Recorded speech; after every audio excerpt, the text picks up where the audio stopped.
In a quiet office at the Federal Reserve Bank of New York, an analyst pauses over a single word on a payment order. The word is foundation. It should say foundation. That one misspelled word is the only thing standing between a group of hackers and nearly $1 billion that has already started to move.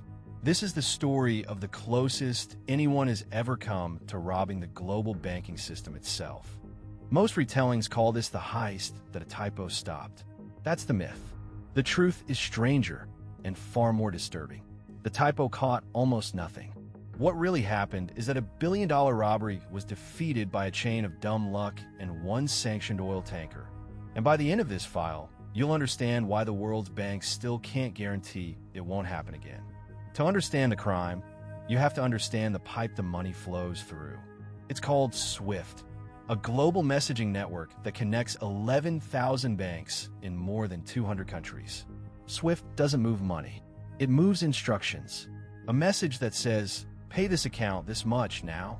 And the entire system runs on one fragile assumption, that if a message arrives, it must be genuine. Our target is Bangladesh Bank, the central bank of Bangladesh, the nation's financial heart. Like most central banks, it keeps a large reserve parked in an account at the Federal Reserve Bank of New York. Nearly $1 billion sitting in that account, reachable by a SWIFT instruction. To the right thief, it isn't a vault. It's a message waiting to be written. The thieves did not smash their way in. They were invited without anyone knowing it.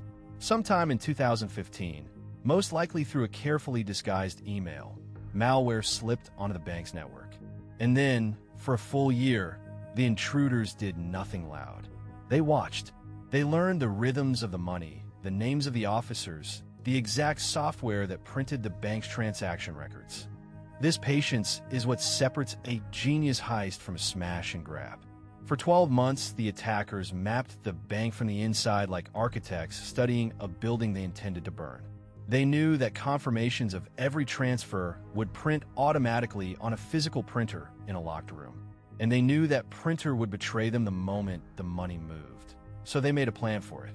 Now came the part that reveals true criminal brilliance: the timing. The attackers didn't pick a random night.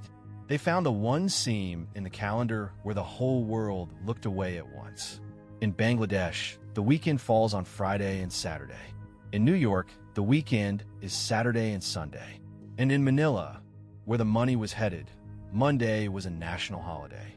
Line those calendars up, and a miracle appears for a thief. Launch the attack on Thursday night in Dhaka, and Bangladesh Bank is already closed for its weekend. The Fed in New York works Friday, sending the money out. Then New York closes for its weekend. And by the time anyone in Bangladesh returns to work, Manila is shut for the holiday. Roughly 4 days in which no two ends of the chain are open at the same time. Thursday, February 4th, 2016. The trap springs. Using stolen credentials, the attackers begin sending SWIFT messages from Bangladesh Bank to the Federal Reserve in New York. 35 separate transfer orders. Total value, $951 million. To the Fed's computers, every message looks flawless, properly signed, properly coded, indistinguishable from a real instruction from a real central bank. And here is where their year of homework paid off. As those transfers hit, the bank's confirmation printer should have spat out 35 warnings on paper. Instead, the malware had quietly crippled it. When staff later tried to print, the machine failed. The single physical safeguard that could have screamed for help on Thursday night sat silent and broken. The robbery was invisible from the inside.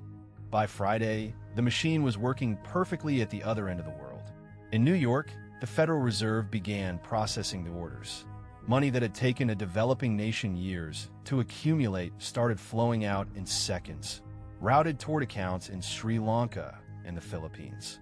On paper, the perfect crime was already 3/4 complete, and nobody who could stop it even knew it was happening. Then luck, not genius, luck, began to work against them.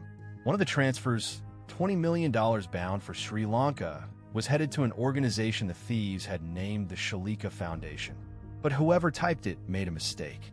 They wrote F-A-N-D-A-T-I-O-N, Foundation.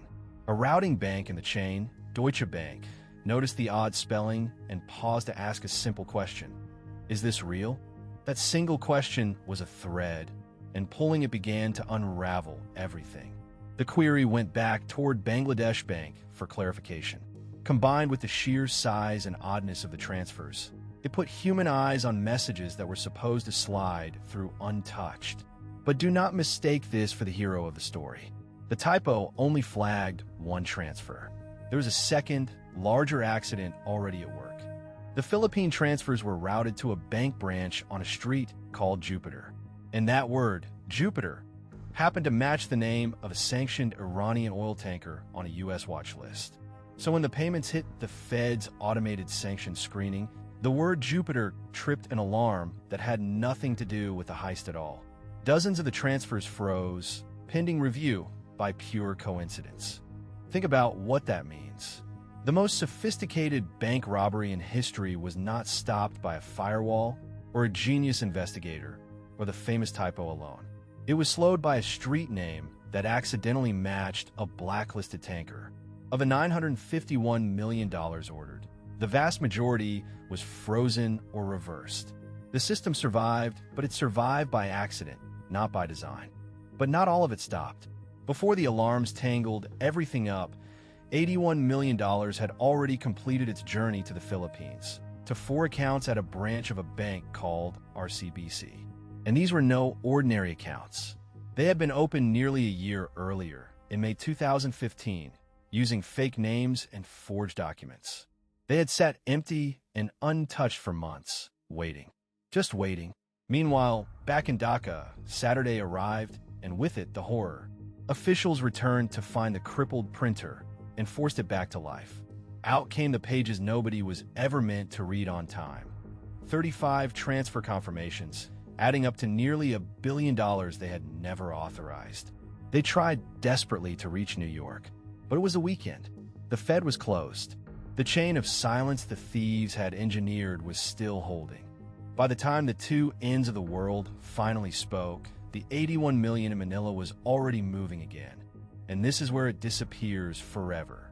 The money was pulled from the RCBC accounts and handed to a currency dealer, converted into pesos, and driven toward the one kind of business built specifically to make cash untraceable: the casino. In the casinos of Manila, the stolen millions were fed into gambling, bought into chips, played across tables, cashed back out as clean winnings. Because at the time, Philippine casinos were exempt from the country's anti-money laundering laws, they were a legal blind spot the size of a canyon. Money walked in dirty and walked out clean, and the paper trail dissolved somewhere between the baccarat tables and the cashier's cage. So who did it? The digital fingerprints, the code, the methods, the reused tools pointed investigators toward a hacking group known as Lazarus. And Lazarus, according to the U.S. government, works for the state of North Korea, a national economy strangled by sanctions, allegedly running the most ambitious bank robbery in history, not for one criminal's greed, but to fund a country. The heist wasn't just a crime. It may have been an act of state. In the end, the accounting is brutal. Of the $81 million that reached the Philippines, only a fraction was ever recovered. Most of it clawed back from a single casino operator who came forward. The rest, tens of millions, vanished. The bank branch manager who processed the accounts was convicted. RCBC was hit with a record fine. But the masterminds behind the keyboards were never in a courtroom. They were never even in the country. Now, here's what almost every version of this story gets wrong, and it matters. The lesson is not to spell check your transfers. The lesson is that the entire global banking system rested on trust in a single message, and the thieves proved that trust could be forged. They didn't break the vault. They didn't crack the encryption. They simply became the bank in the eyes of the network. And for 4 days, the network believed them completely. That is the truly frightening part. Everything that saved the money was luck. A typo the thieves happened to make. A tanker that happened to share a street's name. Reverse those two coincidences, and the full $951 million very likely walks out the door and into the casinos gone. The defense didn't win. The offense just fumbled at the goal line. And the thieves learned. In the years since, banks across a dozen countries have reported similar SWIFT-based attacks. using the same playbook. Infiltrate quietly, wait patiently, strike during a holiday, launder fast. Bangladesh was not a one-off disaster. It was a proof of concept, the first draft of a technique that has been running against the world's banks ever since. So the next time you picture a bank robbery, forget the masks and the getaway car. The most dangerous thief of the modern age doesn't stand in front of teller. He spends a year learning your rhythms from the shadows, waits for the one weekend the world sleeps, and asks the network, very politely, to hand over $1 billion. And the terrifying truth is that most of the time, the only thing standing in his way is a coincidence. If this file gripped you, that is exactly what this channel does. The Greed Files, true stories of the greatest fortunes ever made, faked and destroyed, told with the real numbers behind them. Next file, the flower that once cost more than a house, and the market mania that history has been lying about for 400 years. Subscribe and keep digging with us.